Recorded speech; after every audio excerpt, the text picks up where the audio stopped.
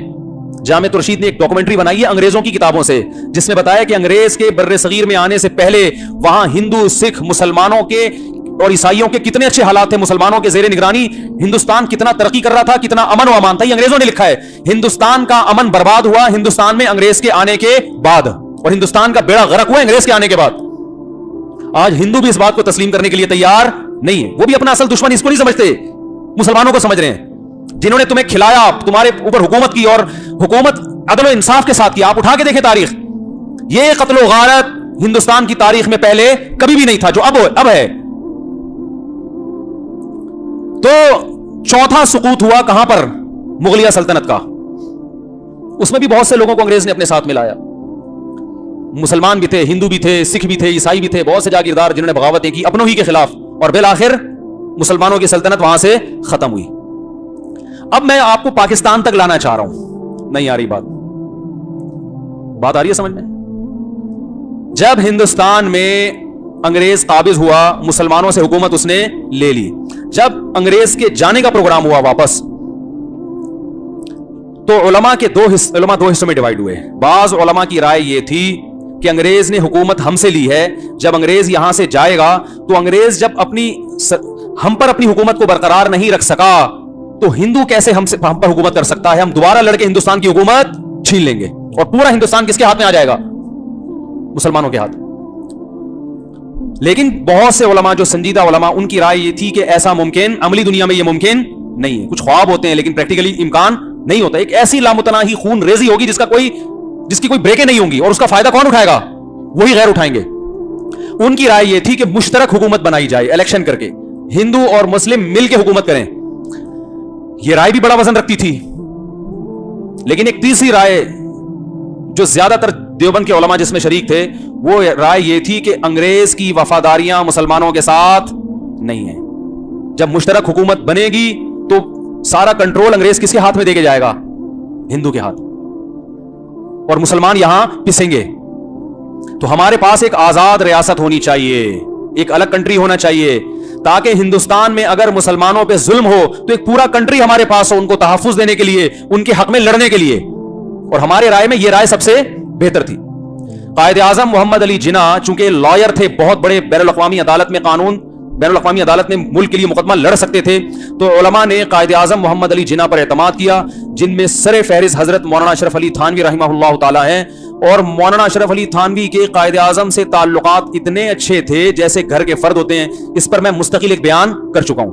اور قائد اعظم محمد علی جناح مولانا اشرف علی تھانوی کی بہت زیادہ تعریفیں کیا کرتے تھے، لوگوں کو فخر سے بتاتے تھے کہ ہمارے پاس ایک ایسا عالم دین موجود ہے، اور قائد اعظم ان کو فالو کرتے تھے. علامہ شبیر احمد عثمانی رحمہ اللہ نے قائد اعظم سے کہا کہ حضرت آپ پینٹ کوٹ پہنتے ہیں، آپ مسلمانوں کے لیڈر ہیں، آپ کا لباس مسلمانوں والا ہونا چاہیے. قائد اعظم نے پینٹ کوٹ پہننا چھوڑ دیا، شیروانی پہننا شروع کر دی ان کے اس مشورے پر. یہ میں اس لیے کہہ رہا ہوں، آج جو ہمیں ہسٹری پڑھائی جا رہی ہے نا اسکولوں میں، اس میں پاکستان بنانے میں علماء کا جو کردار ہے اس کا سرے سے کوئی تذکرہ ہے ہی نہیں. حالانکہ سب سے بڑا کردار علماء کا، انگریزوں کو نکالنے میں بھی اور پاکستان بنانے میں بھی. کیا وجہ تھی کہ قائد اعظم نے بنگلہ دیش میں علامہ ظفر احمد عثمانی سے پاکستان کا جھنڈا لہروایا، اور یہاں پر علامہ شبیر احمد عثمانی کو کہا کہ آپ سب سے پہلے پاکستان کا جھنڈا لہرائیں؟ اس کی وجہ دونوں عالم، دونوں مولانا اشرف علی تھانوی کے بھانجے. نہیں آ رہی میرے خیال ہے بات سمجھ میں، یہ باتیں سمجھ میں نہیں آئیں گی. تو قائد اعظم کا علماء سے بڑا گہرا تعلق. دیکھو کوئی کنٹری جب وجود میں آتا ہے تو سب سے پہلے اس کا جھنڈا کون لہرائے گا، یہ بات بہت معنی رکھتی ہے کہ نہیں رکھتی؟ تو مولانا اشرف علی تھانوی کے بھانجے کو کہہ رہے ہیں مولانا شبیر احمد عثمانی کو کہ جھنڈا کون لہرائے گا سب سے پہلے؟ آپ لہرائیں گے. دنیا سے جانے سے پہلے وصیت کر رہے ہیں کہ میرا جنازہ کون پڑھائے گا؟ احمد عثمانی. تاکہ میرے اوپر جو جتنے تانے ہیں، بعض لوگ کہتے تھے یہ پارسی ہیں، بعض کہتے تھے یہ رافضی ہیں، سارے تانوں کی نفی ہو جائے کہ میں مسلمان ہوں اور سنی مسلمان ہوں. دیکھو جنازہ کوئی بھی یہ برداشت نہیں کرتا کہ میرے مسلک کے علاوہ کوئی اور پڑھائے. تو قائد اعظم پر علماء نے اعتماد کیا، کیونکہ اب جنگ کے ذریعے نہیں ملک لیا جا سکتا تھا، بین الاقوامی عدالت کا دروازہ کھٹکھٹایا جائے گا. اور اس کی بیس بڑی مضبوط تھی. جو بین الاقوامی عدالت میں قائد اعظم کیس لے کر گئے، وہ کیس یہ تھا کہ ہندو مسلم الگ الگ قومیں ہیں، ہمیں اسلام کو نافذ کرنے کے لیے ہمیں ایک ایسا خطہ چاہیے جہاں ہم قرآن و سنت کے مطابق زندگی گزارتے. کہ قرآن و سنت کے مطابق زندگی ہندوستان میں بھی لوگ گزارتے ہیں، وہاں مسجدیں الحمدللہ آباد ہیں، خالی نہیں ہے مسجدیں, سب کچھ جو کام یہاں ہوتے ہیں وہاں بھی ہوتے ہیں, لیکن آئین میں اسلام نہیں ہے, لا اسلام نہیں ہے. ہمیں ایسا کنٹری چاہیے جس کا لا کیا ہونا چاہیے, قرآن و سنت. اور کمال ہے کہ جب قراردادیں, جب جو آئین لکھا گیا تو آئین کی سب سے پہلی شق یہ لکھی گئی ہے کہ حاکم اعلیٰ کون ہے, اللہ ہے. یہ بڑا خاندانی کام ہو گیا. اور ہمارا جتنا ٹیلی ویژن پہ جو لبرل طبقہ ہے اس کو سب سے زیادہ چڑ کس سے ہے کہ یہ پیدا ہوتے ہی بچے کے کان میں اذان کیوں دے دی. نہیں آ رہی بات. مسلمان بچہ پیدا ہوتے ہی کان میں اذان دی جاتی ہے نا. پاکستان وجود میں آیا اور سب سے پہلا لفظ آئین میں کیا لکھا جا رہا ہے کہ حاکم اعلیٰ کون ہے, اللہ. اور دوسرا یہ لکھا جا رہا ہے قرآن و سنت کے منافی کوئی قانون نہیں بنے گا. تو بھائی پاکستان اسی وقت مشرف با اسلام ہو گیا تھا, لیکن حشر دیکھو کیا کیا ہوا ہے, حشر کیا کیا ہوا ہے. تو اب ہم لوگوں سے ایک بات کہتے ہیں کہ بھائی اب اگر آپ اس ملک کے خلاف نیگیٹیوٹی پھیلاؤ گے, اس ملک کو سیدھا کرنے کی کوشش تو کرو. وہ کیسے کرو یہ میں بتاؤں گا اگلے ٹاپک میں انشاءاللہ, کہ آئین کے مطابق یہ کنٹری چلے جیسے کہ آئین میں لکھا گیا ہے.